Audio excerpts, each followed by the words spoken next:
All right, so it looks like we're live. We gotta do something with the camera here, get the lighting all right, and yeah, here we go. So my name is Joseph Hutchinson. Let's make sure we are in fact recording.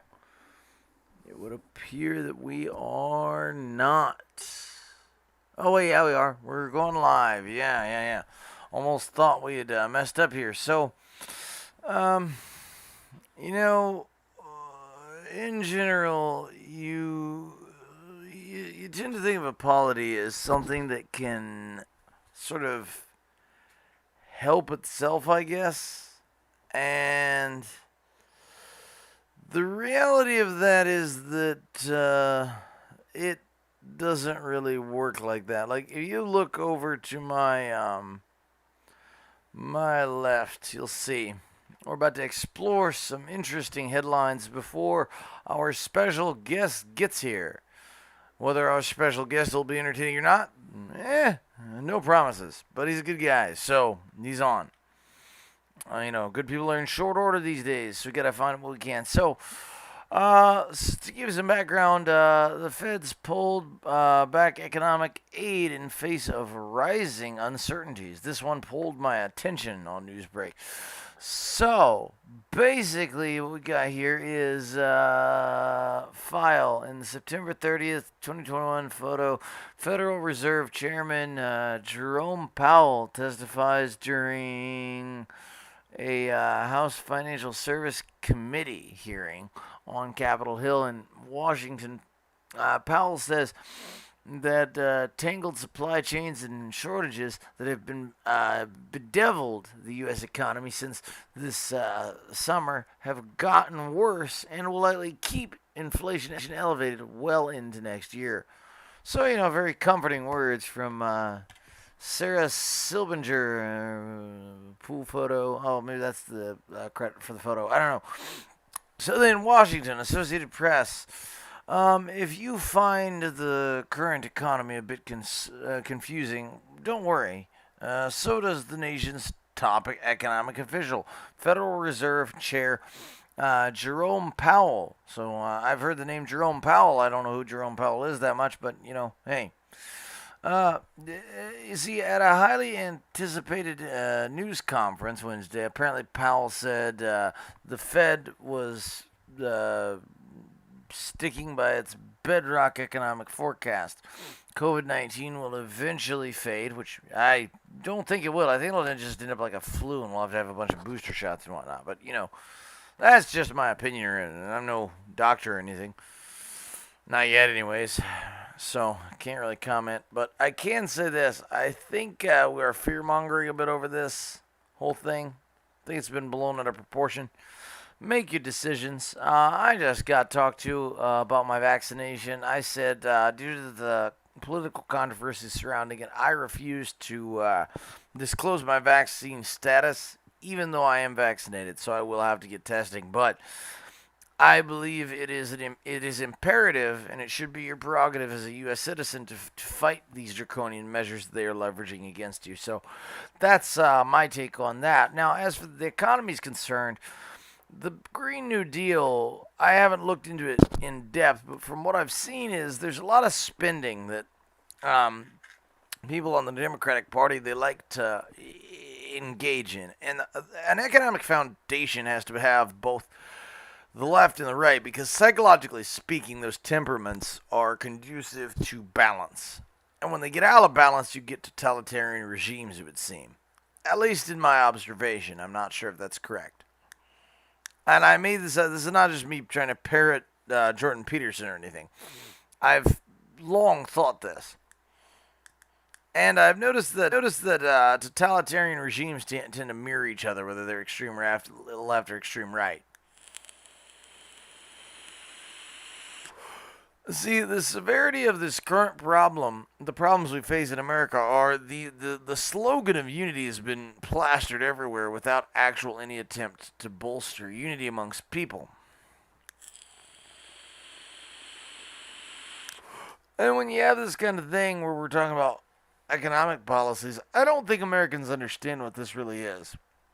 for example, was sticking by its bedrock economic forecast, COVID 19 will eventually dissipate. So the attenuation of a COVID 19 is what we're basically banking on.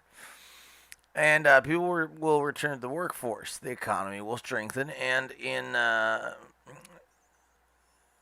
initiation pressures will ease. Is that what it said? Initiation pressures?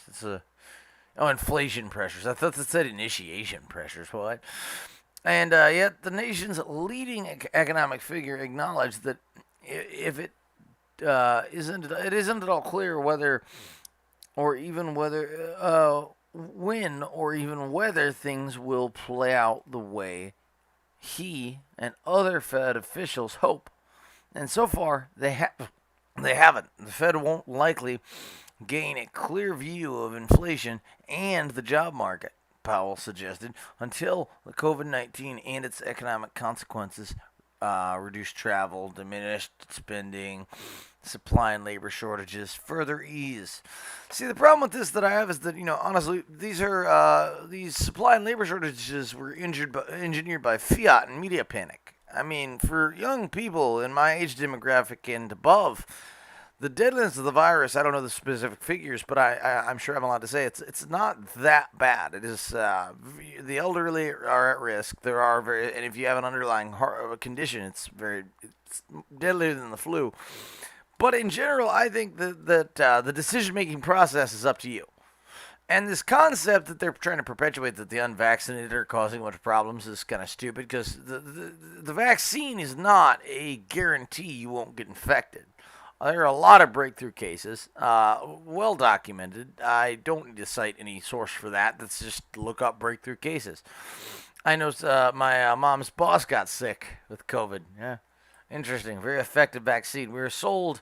Everyone loves to say a false bill of goods, so I'm not going to say that. I'm just going to say we were told something that isn't true. And, it's not true. So, go figure, we hope to achieve significantly greater clarity about where this economy is going and what the characteristics of the post-pandemic economy are over the first half of the next year, he said. Which basically means he doesn't know what he's talking about, and he wants to put in abstract terminology to confuse you. He knows what's going to happen. His buddies know what's going to happen. The elites know what's going to happen. In my opinion, they're going to make money. We're going to just continue living our lives. So that's how that's going to work, in my personal opinion, which is basically supported by evidence called history. I mean, usually in history, the invading force is the attacker. And, the foreign policy of the U.S. has been flawed. This idea we're just going to go into other nations as the sort of military Interpol and just install Western democracy within a state. I mean, that's borderline genocidal and on the face of it. I mean, that's what spreading freedom and democracy. What does that really mean? It means regime change. It means we're going to try to build infrastructure. We're going to try to, we're going to try to get people into a different state than they already are at politically. I personally think that's the wrong way to go about it, the wrong way to view it, and not really changing my mind there. The Gabe Patino's case was interesting. I mentioned Dog the Bounty Hunter's involvement. I don't think he's made any leads on that, but if anyone's heard anything, let me know. In fact, that might be something we want to cover, his lovely coverage of this. Fantastic, right? Fantastic. Let's see here. So, you see, it's a very interesting thing. Very interesting. So the stream is going to continue for a while. I'm not sure what I wanted to do. I managed to get my all the necessary things set up so that they're, visible and good. And we got this right here so you can read what I'm reading, basically. And that should be fine. Notice I'm dressed a little snazzier than I was last time.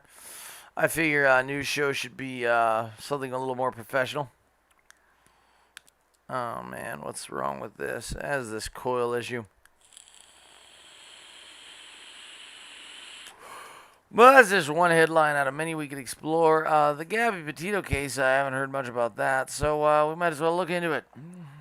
So we'll go back to news break, and instead of talking about depressing economic stuff, which, look, we should be looking at GNP, in my opinion. My mom was an economist, and I think the idea of if they print over the GNP, which I think we already have with quantitative easing and all that, we've gone over national GNP, gross national product, and that's really what counts because GDP is limited in scope to a certain domain. I don't think it includes certain overseas transactions or assets that are somehow involved in foreign transactions, so it's not an adequate measure. So you need to make sure that that the nation in question and its industries are providing are basically operating on a particular model. I have an exemplar model that I might try to pull up in a second.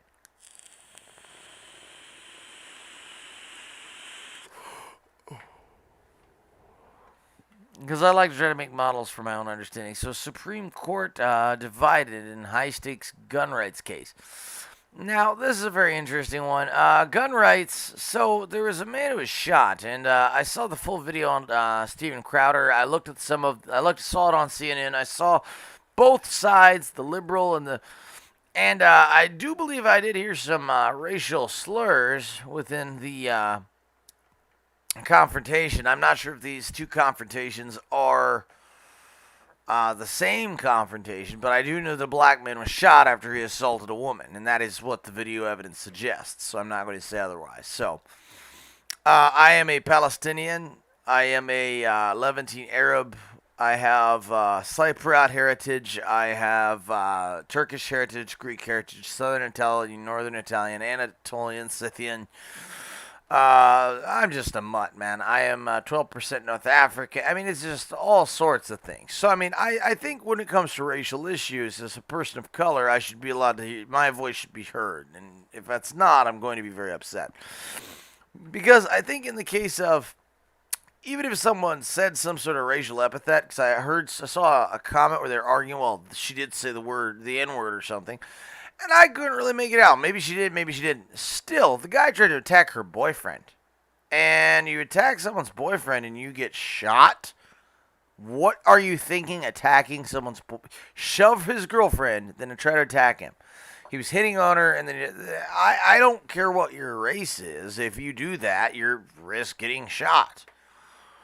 I had my crazy days in my youth. I'm still in my youth, but I've had my crazy days. They're hopefully behind me, and I'm here to tell you that, yeah, if I did that, I would expect to be shot. That I would not be surprised. I would not be crying because it's, racism. But I guess a prosecutor said that it's another recycling of the trope that white men need to defend white men need to defend white women from black men.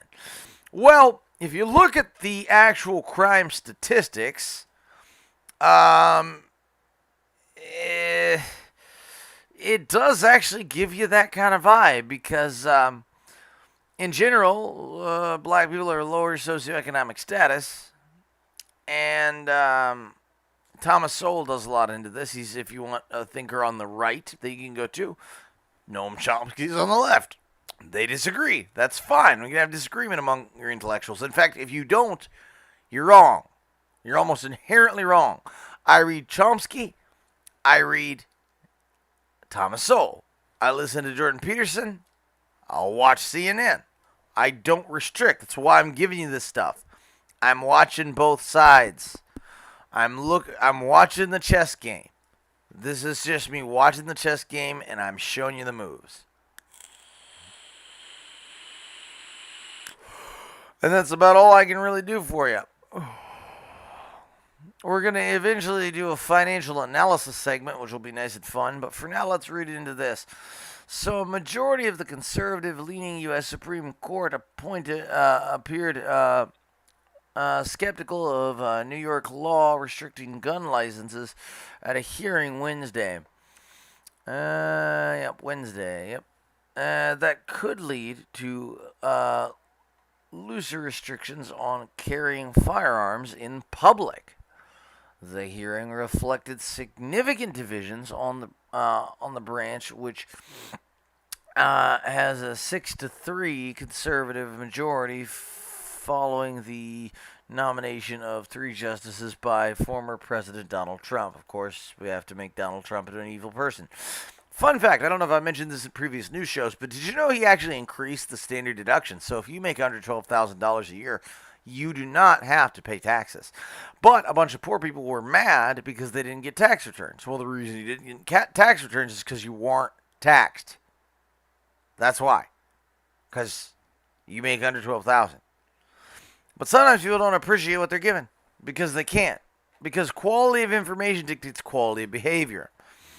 And so I like to explore these kind of things and just give you the idea of what's going on. And there's all this fighting in the news and all this. So it's like, pick your side kind of thing. I mean, whether you're against this or whatnot, they're making it sound like that the conservatives have a real stranglehold on everything. I'm not sure I buy that. The hearing reflected a significant division on the bench, which has a 6-3 conservative majority following the nomination of 3 justices. Trump was no normal conservative by any means. He was very, very, very, very pro-gay. And people say, well, isn't that long gone? Well, no, it actually hasn't. It just kind of disappeared. I mean, I think the conservatives just gave up on support. I mean, okay, so there's a book called the Bible, and most books like that, if you interpret them literally, they don't sound very friendly to gay people.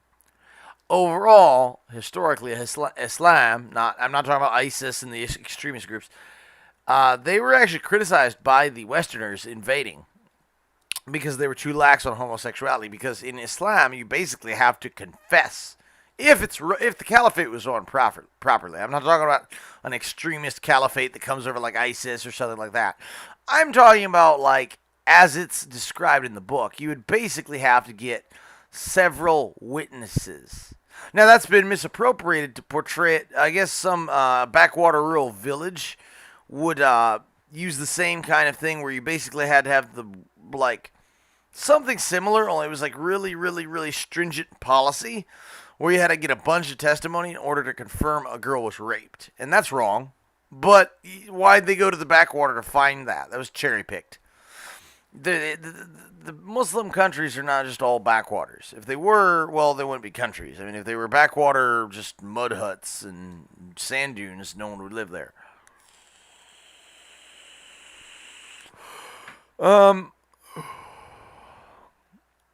So yeah, there's a lot of stuff going on in the media. It's been kind of a back and forth ride for me. I've just been trying to keep up. That shooting, if I saw what I saw, I think it was a justified shooting. Let's talk something else real quick. Actually, so let me go down here, and we're going to have to.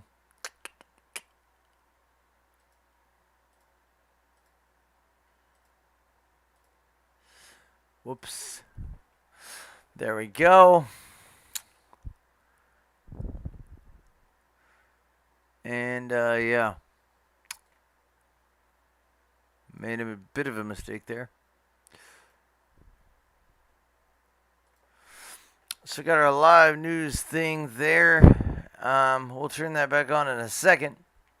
For now, I'd like to address you, the viewer, and have you discussions. So, with all this heat we've been seeing and all the crazy stuff going on, isn't it just crazy?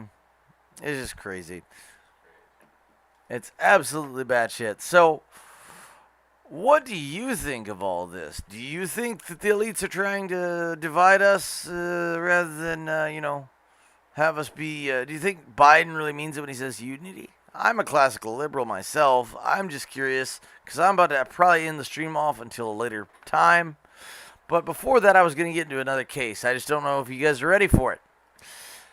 Kyle Rittenhouse is what we're going to touch on next. Sorry for the brevity of this particular broadcast. I'm having technical difficulties. I'll see you next time. This has been News Show with One-Eyed Joe. Hey, stay skeptical, everybody.